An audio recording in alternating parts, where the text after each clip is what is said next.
നമസ്കാരം സായി ബ്രോ. ഞാൻ നിങ്ങളുടെ കണ്ടു വീഡിയോ.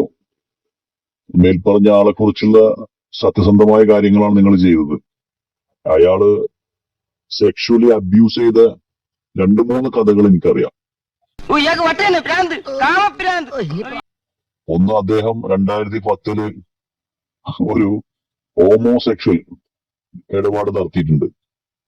എല്ലാ പെണ്ണുങ്ങളും അയാൾക്ക് പെങ്ങന്മാരാ.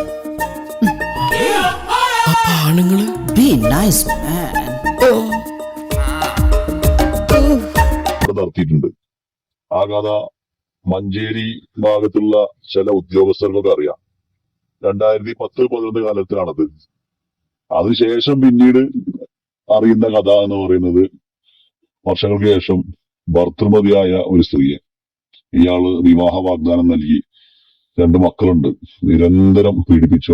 ഇവനെ പോലുള്ള പബ്ലിക് ന്യൂസൻസുകളെ ഓൺ ദ സ്പോട്ടിൽ വെടിവെച്ച് കൊന്ന് ഇവന്റെ ഒക്കെ തല തെരുവ് നായ്ക്കൾക്ക് ഇട്ടുകൊടുക്കണം. ഇവനൊന്നും നമ്മളെ പോലെ സംസ്കാരമുള്ള കുടുംബത്തിൽ പറഞ്ഞവരല്ല കരിമിക്ക. നല്ല റെപ്യൂട്ടേഷനിൽ നിൽക്കുന്ന, നല്ല പോസ്റ്റിൽ നിൽക്കുന്ന ഒരു വ്യക്തിയാണ്.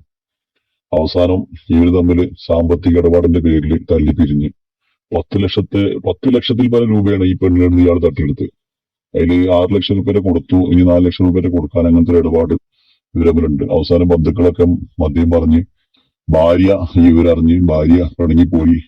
ഭാര്യ പിന്നെ ഇതിന്റെ പേരിൽ ഡിവോഴ്സ് വരെ ആയിട്ടുണ്ട്. വെടിവഴിപാടാണല്ലേ. മല്ലയെ സൂക്ഷിക്കണം. പൂട്ടിയിട്ടതായണ പോലും വെടിവെച്ച ആളാ. ഈ ഇരുമ്പിന്റെ ചുരിദാർ ഇറങ്ങിയിട്ടുണ്ടെങ്കിൽ ഒരെണ്ണം വാങ്ങിച്ചോളൂ. ഇങ്ങനെ ഒരുപാട് കാര്യങ്ങൾ, ഒരുപാട് കുൽസിത പ്രവൃത്തികൾ ചെയ്ത ഒരു വ്യക്തിയാണ്.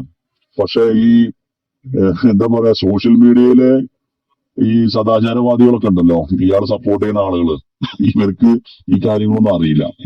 നിനക്ക് മാത്രം അമ്മയും മകളും തിരിച്ചറിയാത്തുള്ളൂ. പെണ്ണെന്ന് പറഞ്ഞ ഒറ്റ ഓർത്തുള്ളൂ നിനക്കല്ലടാ. എത്രയോ പേരെ ഇയാള് ഈ രീതിയിൽ അബ്യൂസ് ചെയ്തത് ഈ സ്ത്രീ പിന്നെ എന്നോട് പറഞ്ഞിട്ടുണ്ട്. അപ്പൊ അതൊന്നും പറഞ്ഞിട്ട് കാര്യമില്ല. ഇതൊക്കെ എന്താ പറയാ, കാലത്തിന്റെ കാവ്യനീതി എന്നൊക്കെ പറയില്ലേ, കർമ്മ, അതാണ് സംഭവിച്ചത്. ഈ വരും കാലങ്ങളിൽ ഒരുപാട് കാര്യങ്ങൾ പുറത്തു വരും. നിന്നെ കണ്ടപ്പോഴേ എനിക്ക് തോന്നി നേരെ ചുവയുള്ള തന്തയ്ക്കും തള്ളയ്ക്കും ജനിച്ചല്ലെന്ന്. ഇവനൊക്കെ MG റോഡിൽ നാട്ടുകാരുടെ മുമ്പിൽ വെച്ച് കുലിച്ചു നിർത്തി കൂമ്പിലിടിച്ച് ബാക്കിൽ മണ്ണെണ്ണ ഒഴിച്ച് വായിൽ തിരികെ കത്തിച്ച് ചാമ്പലാക്കണം എന്നാണ് എന്റെ ആത്മാർത്ഥമായ അഭിപ്രായം. പ്രത്യേകം ശ്രദ്ധിക്കാൻ പറയുന്നു ആൾക്കാരത്.